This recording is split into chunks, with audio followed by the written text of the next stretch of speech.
It's being called one of the world's largest welfare schemes, India's food security policy, which aims to provide some 800 million people access to cheap food grains.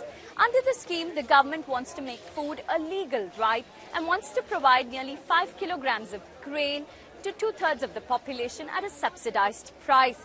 But experts question whether India really can finance such an expensive scheme, which will see its food subsidy burden go to over $23 billion. But the government says money will not be a problem. India has the largest number of malnourished children in the world, a rate worse than the average in Africa. And this scheme is intended to combat hunger. But the issue is food procurement, which is a big worry. India is the world's second largest food producer after China. But with inadequate storage space, 40% of food in the country rots on the way to the market. Officials say yet another record production this year could leave the government with 75 million tons of grain on its hands, enough to meet the country's food requirement for another year. But it already has no space for existing grain supplies. But if the law is passed, much of the grain will be utilized.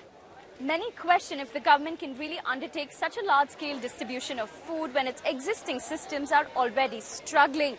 The policy is yet to be debated by lawmakers in the parliament before a vote. But it was the top election promised by the ruling Congress party, and its implementation will help the party in the upcoming general elections, which are due next year.